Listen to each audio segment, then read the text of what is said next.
சட்டமன்ற உறுப்பினர்கள் பேரம் பேசப்பட்ட விவகாரம் அனலை கிளப்பிக் கொண்டிருக்கும் இந்த வேளையில் நாளை கூடும் சட்டப்பேரவை கூட்டத்தொடரில் எதிர்க்கட்சிகள் எத்தகைய நடவடிக்கை எடுக்க முடியும் என்பது குறித்து ஒரு பார்வை.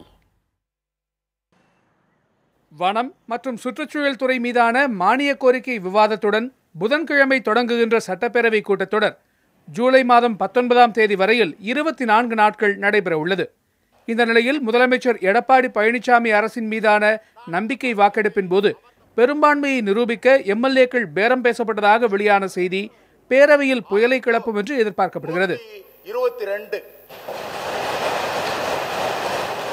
ஆனால் கடந்த பிப்ரவரி மாதம் 18ஆம் தேதி சட்டசபை சிறப்பு கூட்டத்தில் நடைபெற்ற நம்பிக்கை வாக்கெடுப்பில் எடப்பாடி பழனிசாமியின் அரசு வெற்றி பெற்றிருப்பதால் வருகிற ஆகஸ்ட் மாதம் வரையில் நம்பிக்கையில்லா தீர்மானத்தை கொண்டு வர முடியாது. தற்போது பல்வேறு துறைகள் மீதான மானிய கோரிக்கை மீதான விவாதம் என்பதால் வெட்டு தீர்மானம் மூலமாகத்தான் இப்பிரச்சனையை கிளப்ப முடியும். இப்பொழுது நான் சட்டமன்றத்தில் அந்த வெட்டு தீர்மானம் கொடுத்திருந்தேன் என்று சொன்னால் என் பேரால் கொடுக்கப்பட்ட வெட்டு தீர்மானம் என்று சொல்லுகின்ற போது நான் அவையில் இருக்க வேண்டும். நான் முதலில் அவையில் இருக்க வேண்டும். சபாநாயகர் என் பேரில் கொடுக்கப்பட்ட வெட்டு தீர்மானத்தை பற்றி கேட்கும்போது நான் எழுந்து நிற்க வேண்டும். அதற்கு பிறகு கேட்பார், நீங்கள் அந்த தீர்மானத்தை வலியுறுத்துகிறீர்களா என்று கேட்பார். தீர்மானத்தை நான் வலியுறுத்த, அதாவது ஒவ்வொரு உறுப்பினரும் சம்பந்தப்பட்டது, கட்சி சம்பந்தப்பட்டதல்ல. வெட்டு தீர்மானம் கொண்டு வர சபாநாயகர் ஏற்கனவே கால அவகாசம் கொடுத்து முடித்திருப்பதால் வெட்டு தீர்மானத்தையும் கொண்டு வர முடியாது.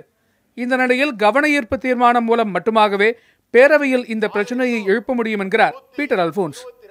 இது தேசம் முழுவதும் தமிழகத்தை பார்த்து இவ்வளவு எளிவாக நினைக்கக்கூடிய அளவிற்கு தரம் தாழ்ந்த நடவடிக்கைகள் நடந்திருக்கின்ற காரணத்தினால், இந்த சட்டசபையினுடைய நம்பிக்கையின்மையை இழந்து போன காரணத்தினால், இந்த சட்டசபையுடைய நல்ல எண்ணத்தை மக்கள் மத்தியிலே பெறுவதற்காக மற்ற நடவடிக்கைகளை ஒத்தி வைத்துவிட்டு இதை பற்றி வாதிக்க வேண்டும் என்று ஒத்திவைப்பு தீர்மானம் கொடுக்கலாம், கவன ஈர்ப்பு தீர்மானமும் கொடுக்கலாம். கவன ஈர்ப்பு தீர்மானத்தோட ஒத்திவைப்பு தீர்மானம் என்பதுதான் பொருத்தமாக இருக்கும். கண்டன தீர்மானமும் கொடுக்கலாம், சென்சூர் மோஷன் என்று சொல்வார்கள். இந்த மாதிரி நடப்பதற்கு கண்டனத்தை, இந்த அரசாங்கத்துக்கு கண்டனத்தை தெரிவித்துக் கொள்கிறோம் என்று எதிர்க்கட்சி உறுப்பினர்கள் கொண்டு வரலாம். ஆனால் இந்த தீர்மானங்கள் எல்லாவற்றையும் எதிர்க்கட்சிகள் கொடுக்கலாமே ஒழிய அந்த தீர்மானங்களை வாதத்திற்கு எடுத்துக்கொள்வது சபாநாயகருடைய அதிகாரத்திற்குள்ளே வருகிறது. எது எப்படியாயினும் பேரவை கூட்டத்தொடரில் கூச்சல் குழப்பத்திற்கு பஞ்சம் இருக்காது என்பதே நிதர்சனம். புதிய தலைமுறைக்காக ரா முருகேசன்.